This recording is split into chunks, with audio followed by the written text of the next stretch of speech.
I would like to, without further delay, because we're right on time right now, introduce our first speaker, who is Professor Stephen M. Vose from the University of Colorado, Denver. Steve is also one of our contributors to the Engaged Jainism volume, and from what I know, will be presenting some of the research from that volume. The title of Professor Vose's talk is The Brief, Wondrous Life of Jains for Justice on Diaspora Youth Activism for Human Rights. Steve, we welcome you to the stage. Thank you for coming. All right, thank you very much, Chris, and hello, everyone. And I'm joining you not, in fact, from the Jain temple at Chittorgarh, but from my hometown of Bath, Maine, where I'm taking care of my mother right now. So I'm going to do a little reading from the forthcoming article from the Jain Engaged Jainism volume, and then, yeah, we'll go from there. So if I have to step away, so be it. Here we go. So scholars have noted, as early as the 2002 volume Jainism and Ecology, that Jains living in the European and North American diasporas have considered Jainism's soteriology, that is, the liberation of the soul from the bonds of karma, through rigorous asceticism marked by the thoroughgoing commitment to avoiding harm to even the subtlest forms of life, an ethos ill-suited to modern life outside of India. In her contribution to that volume, pointedly titled From Liberation to Ecology, Anne Vallely writes, "The geographical and cultural distance from India has led to changes in the beliefs and practices of what constitutes Jainism in North America. Traditional Orthodox Jain ethics are renunciatory and individualistic, and their central ethic of ahimsa reflects this ascetic orientation. However, within a growing segment of the diaspora community, Jain ethics no longer reflect the ascetic ideal.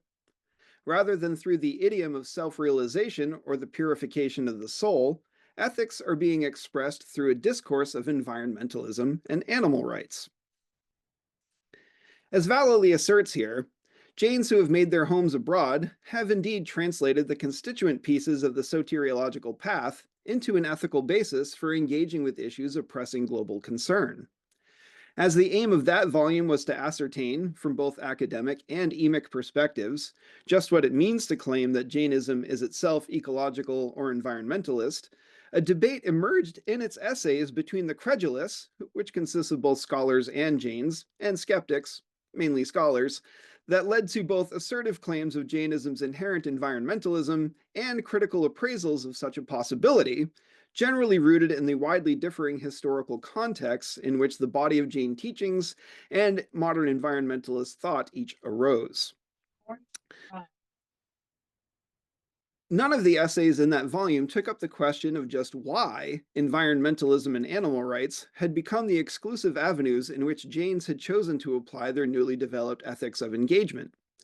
Further, on neither side of the debate in that volume is there an assessment of what effects the assertions of Jainism's putative, quote-unquote, inherent environmentalism would have had on the very idea of what it means to be a Jain inside India or outside of it, in the late 20th and early 21st centuries, which is an era increasingly shaped by globalization and transnationalism as much as by the resurgence of ethno-nationalist politics and a general hostility toward multiculturalism in democratic states. And India and the US are probably on the forefront of that hostility, to be honest. Rather, Vallely's remarks here reflect a general trend in the volume and in subsequent scholarship on diaspora Jain communities, which tends to focus on the environmentalist claims as markers of what is distinctive about diaspora perspectives, while tacitly or explicitly treating orthodoxy as indicative of quote-unquote Indian Jainism. The Jains asserting Jainism's inherent environmentalism are rarely described in specific detail, and that's what I really want to talk about here today. They are instead characterized with vague language as above, as, quote, a growing segment, or simply as many. There has been little attempt to assess their specific positions within diaspora communities, or to quantify their relative levels of authority in deliberative bodies, such as the Federation of Jain Associations in North America, often known as just Jaina, which publish and disseminate views to diaspora communities in the form of both periodicals, such as Jain Digest, and pedagogical materials for use in religious education classes in temples, namely pathshalas. Similarly, the class, caste, and sectarian affiliations of these ideologues have yet to be interrogated, such that we might understand the channels of influence their views may have, both within diaspora communities and in India. In short, we have yet to assess which Jains are putting forth this message, or to understand what the effects, intended or otherwise, may be of steering the conversation of what it means to be Jain into this specific set of concerns, environmentalism and animal rights, and not into others. And we'll talk about human rights today. The question of who is being served and who silenced by making and repeating such assertions hasn't really yet been asked. And yet there are places where we can see the saturation of this messaging having the effect of hampering efforts made by younger Jains to have other kinds of conversations, especially about Jainism's ability to address human rights. All right, two contrasting examples of which I'll discuss here. While I have very few answers to these questions, as indeed I am a historian and not a theologian, it delineates them as a program for the future critical study of transnational Jain communities and discusses the implications of what such research may reveal. I discuss the group Jains for Justice, founded in the wake of the demonstrations following the police murder of George Floyd in May of 2020, and the work that they did to, one, put forth a Jainism-grounded politics of racial engagement in the US, and two, conduct a survey among US Jains about their understanding of and engagements with American white supremacist racism. I close by urging attention to the responsibility that scholars have to engage critically with the claims that Jains make about Jainism while balancing their own desires to engage activism via constructive theology. Okay, so I'm going to a little bit of a side issue here. I'm going to talk about the Save Shikarji campaign, just as a way to help us sort of understand like the nature of the discourse, so that when we get back into the Jains for Justice discussion, we'll kind of have a set of the terms under which these conversations tend to happen in our contemporary age. Okay, and where am I here? All right. Okay.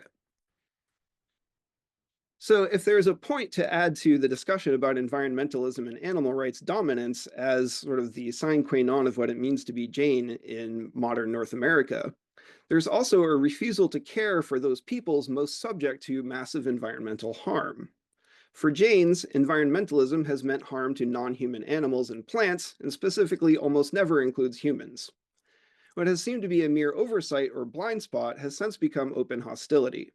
Jain's refusal to engage with human rights has made most starkly apparent in the Save Shikarji campaign, as Jains vilified the tribal communities seeking an economic opportunity, the same communities that have been subject to illegal mining operations in Jharkhand, where Samat Chikar sits in the southern part of the state, in an area with an over 30% population labeled as scheduled tribe.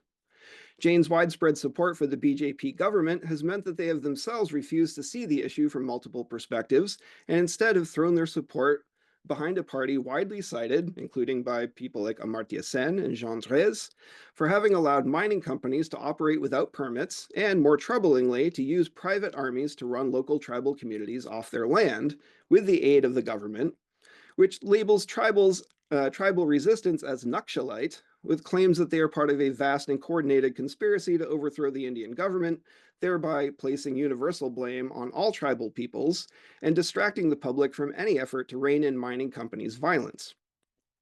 Jains wish to see the Samat Chikar discourse deemed as Jains wish to see Samat Chikar deemed as a protected site, thereby preventing a tribal community from building a resort near it.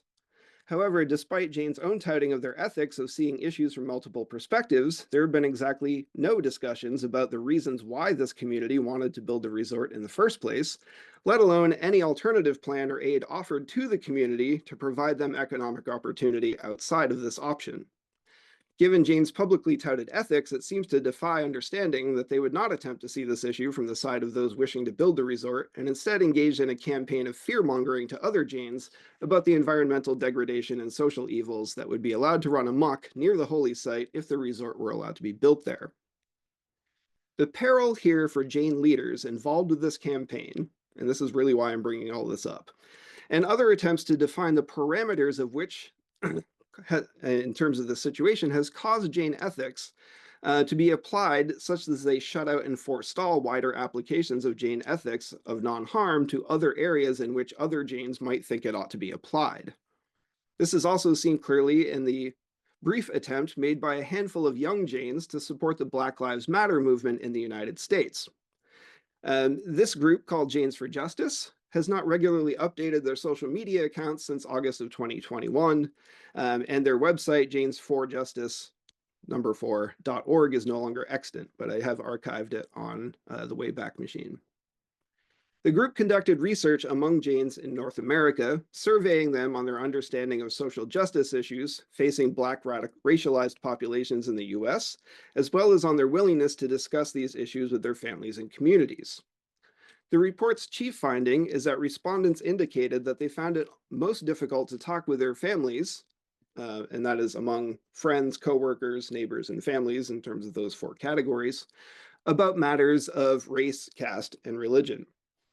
The two most significant reasons they cited for this difficulty were one, differing values, and two, respect, namely for one's elders. Representative qualitative responses indicated that discussing such members with family was not a preferred conversation topic or was seen as quote unquote divisive. One respondent stated that it was difficult to convince their parents that such matters were relevant due to a lack of interaction with people of other races and religions outside of a business setting. This data speaks to a headwind anticipated by the very members of Jains for Justice in their open letter to the Jain community on Black Lives Matter. The letter, which appears to have been released in 2020 before the survey was conducted, is an impassioned plea for Jains to regard racial justice in the United States as a matter for them to engage with as a principle of upholding not only ahimsa, but other vows and values. The 5-page letter makes several statements that appear to anticipate a strong reaction from within the Jain community and speaks to the survey findings of the difficulty of speaking to elders due to norms of respect and differences in values. For example, the opening paragraph closes with, quote, "In advance, michami dukadam." This Prakrit phrase is invoked most commonly during the annual Jain period of atonement, Paryushan, as we were just discussing, to seek forgiveness for wrongs committed throughout the year, knowingly or unknowingly. I have also observed it being used in common speech among Jains in India and the US today to apologize and seek forgiveness for interpersonal matters, equivalent to "I'm sorry" or "please forgive me," most commonly used in public settings. By using this phrase, the authors of this letter show that they thought it was they thought that it would cause a strong negative reaction among its Jain readers. After the letter's closing, an additional statement of apology appears, and I quote it here in its entirety. "If we have written anything which has hurt or upset you in any way, or which goes against the teachings of Mahavir Swami, we humbly ask for your forgiveness. From the bottom of our hearts, we thank you for reading with an open mind. Once again, michami dukadam." The letter has a quick history of slavery, Jim Crow, and anti-Black racism in the US, and a statistical data section showing police and carceral violence that Black Americans face today. The letter makes a case for understanding ahimsa as admonishing against racism in thought, speech, and deed. Further, and perhaps following the logic of active engagement with animal protection, they write, quote, "We should take the step to be actively anti-racist rather than remaining silent." End quote. They further invoke 3 other vows, beginning with Satya, which they claim, quote, "asks us to speak the harmless truth," end quote. They ask readers to consider how, quote, "to acknowledge and expose racism in our country and declare that Black Lives Matter," end quote. They then invoke asteya, non-stealing, asking readers to think about how Black labor has been stolen on a daily basis. In a pointed critique of the Jain community in the US, their discussion of a parigraha, which they define as non-attachment, asks readers to consider how the American Jain community's relative prosperity has been attributed to personal and community success and seemingly not to structural advantages. They ask readers, quote, "If it is non-attachment we care about, then why is it that we seem to care so strongly about businesses being demolished while paying minimal attention to centuries of Black lives being taken?" End quote. Finally, they invoke Anekantavada to urge readers to think about the world from a Black perspective by seeking out resources to do so. They also admonished Jains against their condemnations of looting by saying, quote, "We cannot tell another group what the right way to protest is," end quote. In fact, they base their entire discussion in this section on a reading of a now famous line from the Tattvartha Sutra, right, 5.21, Parasparopagraho Jivanam, right, which I hardly need to translate here, right, but as they say, living beings render service to one another. The authors here interpret it to mean, quote, "We must use our voices in service of our fellow humans in their struggle to be accepted as equals. Caring for all life includes all races," end quote. The following section of the letter expands on this invocation of sympathy. They appeal to Jains as Indian immigrants, who have themselves been historically subject to racism in the form of everyday discrimination and racist immigration laws. Here, they show both how the civil rights movement helped to replace the Asian Exclusion Act of 1927 with new laws and policies that made immigration to the US possible for Indians after 1965. Additionally, they take head-on two discourses apparently quite commonly deployed among Jains in the US. The first is a version of the model minority myth. They write, quote, "Some of us may use our success as an argument to prove that America is not racist," end quote. The authors direct this sentiment to ask readers to consider the differences between the day-to-day racism that they face as South Asians and the systemic racism that Black Americans have suffered. The other is a rebuttal to the obscurantist all lives matter phrase, apparently was also being invoked among Jains alongside many white Americans who also deployed it. They use the commonly invoked analogy of the burning house, requiring that our attention is in this moment of crisis. Powerfully, the letter closes with a summation that draws upon all of these resources of Jain ethics to both assert a more comprehensive reading of what Jain values are and to deflect criticism of property destruction as a form of violence that had apparently allowed many Jains to dismiss the Black Lives Matter protests. They write, "It is our duty to speak the truth, to fight for a world in which violence is unnecessary, to bring attention to the plight of oppressed people," end quote. In the failure or refusal to engage in social justice and human rights issues by those elder leaders of Jain communities, one wonders if it is not mere oversight to see or hear what other Jains have asserted that Jainism must also engage. Instead, it rings as a concerted effort to control the messaging of what it means to be Jain. Engaging with causes of environmentalism and animal rights allows Jain leaders to limit their engagement with causes that are widely supported, minimally controversial, and which, for the case of the Save Shikarji campaign, shows conveniently self-serving. The unwillingness to engage with pressing social justice issues, where speaking the truth would lead to reducing harm and upholding one of the less touted of the five Mahavratas, Satya, has meant that the alienation of this cause from Jain public consciousness may limit younger Jains from wishing to uphold social and racial justice from being able to do so as Jains specifically. And if I may add to this, right, it also has the effect of making deliberative bodies such as Jaina sort of shift generally rightward, as Jains who would have other views are generally not engaged as well as they might otherwise be in those deliberative bodies, which would have, in fact, two effects. One, it would alienate more liberal-minded Jains who wish to engage with Jain ethics as a platform for, say, human rights, racism, anti-racist work. And on the other hand, it would give a general impression that the center of Jain political discourse is actually far to the right of where it actually is. So I'm going to wrap up my discussion there, and I look forward to your questions and thoughts. Thank you very much. Thank you so much, Professor Vose, for presenting, I know, what is a much longer chapter in the Engaged Jainism volume, and for and also for kind of riffing on some of the other surrounding issues that are around this. So we do invite the audience to, at any time, you can type questions into the chat. We have about 10 minutes before our next speaker in our Q&A discussion time. One question that I thought of as you were doing this, you did mention, I think, that you had spoken with some younger Jains who are kind of more progressively oriented towards social justice and these kinds of things within the community.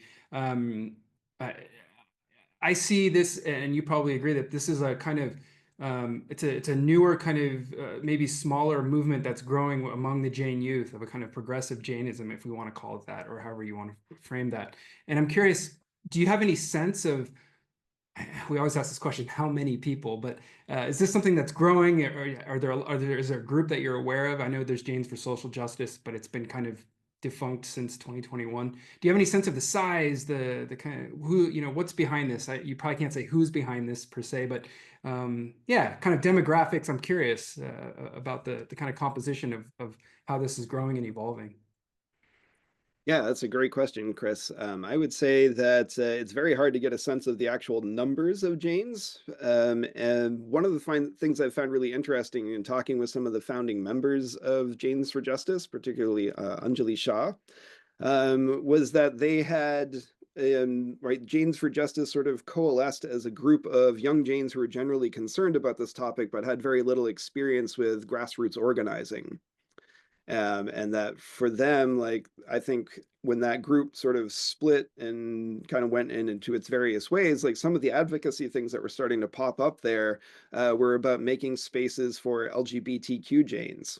And so there were a number of kind of associated human rights issues that kind of found a center for a brief time there, and then have kind of moved apart partly because they didn't have a kind of an ideological coherence to them in terms of the interested people. They had little sort of experience with grassroots organizing, as I mentioned. But I think as she put it, it was very much a learning opportunity and experience for all of them. I know that Anjali has moved on to create another nonprofit that is trying to create a post-capitalist distributive economy in local areas in urban centers. And her work sounds really interesting in that. And if I can go reach my notes here, I'll tell you what the name of that group is here. But from that and from a few other interactions I've had, I've been able to sort of find some other younger Jains who are doing kind of human-centered activism, whether that's human rights per se, right? Certainly an organization that's operating in Southern California right now that's trying to feed people, which I think will probably become, even more needed as the months wear on here. And so, yeah, we're clearly seeing this. And I remember my own experience of attending a Jaina convention in 2013, I think it was in Detroit, of just seeing the frustration of younger Jains and feeling like some of them who were more activism minded really couldn't find a space to land in terms of how that organization was sort of offering programming to younger Jains. And so just seeing how there's some efforts here to create those ways of connecting Jain values to other sources of activist work that has its own kind of theoretical center in sort of leftist politics, in grassroots organizing, in labor organizing, and that there's all sorts of spaces and connections that could be made. And I found it really interesting that most of that letter really was kind of a theological writing to the Jain community of saying this is what ahimsa, satya, aparigraha, and so forth all mean to us. So yeah, really, I mean, the ball is in the court of those who are organizing places like the Jaina conventions to sort of make more space for that kind of work and those kinds of conversations, as tough as they might be. Yeah, really interesting. I always am kind of just curious about this question myself. And you name some like people starting nonprofits and things like this to achieve various goals. And it's okay you don't know the name, but I believe you for that. And the reason I bring it up is that I know there are other organizations in which there are young Jains operating to serve society, right? They're serving meals every weekend. They're doing all this work, but as I dig deeper, sometimes I'm surprised to see that their politics aren't necessarily progressive leaning politics. In fact, and that's another interesting thing is that where I would normally expect like an organization that I know Professor Dickstein works in, for example, Food Not Bombs, right? They serve food to those in need, save food waste, and it has a kind of sort of, I guess you could say, progressive core to it. Some of the other organizations that I encountered when I was working with the community that were doing similar great work of serving food to their communities didn't necessarily have that theoretical core that you think would be in a kind of progressive movement. So it's a really interesting a mix, and I'm sure you're experiencing that too as you get in there to see who's actually here doing this actual work on the ground, right? It's a really interesting thing. It really is, yeah. And I would just say that there's, the Jain community being what it is in North America, especially, that these are kids who are coming from fairly privileged and liberal backgrounds who are starting to try to discover what it really means to be sort of political actors in North America. And so when you're starting from that space, right, there's a lot to sort of unlearn while you're also learning too. And so I sort of appreciate those efforts and see how it's sort of working in fits and starts that way. Yeah, I can imagine it's very it's in process the way you Yeah. describe it because it's not something they might necessarily even be accustomed to, some of these ways of thinking about being in the world. And here's a really good question. It says, thank you very much for the contribution, Steve. Could you speak more on why you think justice efforts and thought have been more animal and environment oriented or allegedly slow than on race, class, gender identity, and so on? So why is it? Why? Yeah. Yeah, thanks for that question. That's Diana. Yeah. Oh, It's oh, an sorry. anonymous attendee. Yeah, I'm not sure Oh, who. all right, got it. Yeah, I mean, I think that there's a couple of reasons for that. One is as an immigrant community that's sort of finding one's feet in terms of activism, right, often works through the most um, I don't know, convenient ways possible. Also, that there's a history of this kind of work being done in India, right? We know about Punjab poles and bird feeding and bird hospitals, so on and so forth. So there's already sort of that side of things that's happening in India that's being translated into what animal rights activism looks like in the US. And clearly, like, there's far more qualified people to speak on this here among us than myself. But to see how that interest in India translates into things like, farm to animal sanctuaries and veganism and things like that, it seems like, yeah, it's a very obvious kind of direction for that activism to move in. But it's also the case that as I've seen, yeah, younger Jains sort of not always find that the organizations like Jaina have really afforded a space for the kind of conversations they'd like to have. That, as we think about our leadership and as our role as professors who have these endowed chairs in Jain studies, and we're often speaking with the elder members of the Jaina ALC and other organizers, and we're all very grateful for that support. But also to say, like, look, if we're going to have these conversations about engaged Jainism, there are plenty of engaged young Jains who are not necessarily finding that their views are being given a space in those kind of umbrella organizations. So, Yeah, it's one of yeah. the things I really appreciate about your chapter that you read selectively from is it kind of tries to magnify that, hey, there's this other kind of discourse taking on within the community or taking place, right? Yeah. Yeah. And I do see that Manish Kenya has asked an interesting question that I think relates to your answer that you just gave. I'm trying to fit one more question in before time here. It says, thank you for broaching the subject matter. I agree that the regional songs and Jaina shy away from these topics as they are deemed quote unquote controversial, so don't advocate. But I believe if they looked at this from purely Jain principles, these issues would not be seen this way, but instead they are framed in social and political narratives that will quote unquote harm our Jain's positions in the wider social constructs. Hmm. Yeah. It, I mean, yeah. yeah, I mean, the way that American politics tends to work in terms of lobbying and things like that, we sort of have a center right and a far right in our country right now, as far as any of us can see, that we have sort of our choice between technocratic capitalism or sort of far right populism right now. And, where do you fit in with that if you genuinely want to move the needle forward on that? Are you, yeah, you sort of, I guess a lot of us run the risk of being called dangerous radicals. Right. Yeah, yeah. But this is what I mean about, like, when we shy away from controversial topics, right? We're always deferring to, right, sort of a center right kind of a political position that seems centrist, but actually sort of favors things where we can't talk about sort of disrupting social hierarchies and basic things that, right, even when we want to tout equality as a fundamental human right, like, it still ends up deferring to the present status and the status quo, which is always conservative by definition. Right. Yeah, and you also kind of I think maybe brought this up. I think you said it explicitly in your presentation that if we want to talk about Anikantavada, then let's try to include as many of these perspectives as we can, right? And that's one of the things I really appreciate about the highlighting of this other discourse that's taking place. And I know you're not alone. And in fact, tomorrow we'll have an entire panel on some other young Jains who seem to be speaking the kind of language you're speaking from various perspectives. So yeah. Yeah, I can't wait to hear from them. Yeah. See how, let's see. Yeah, we'll see how that goes tomorrow.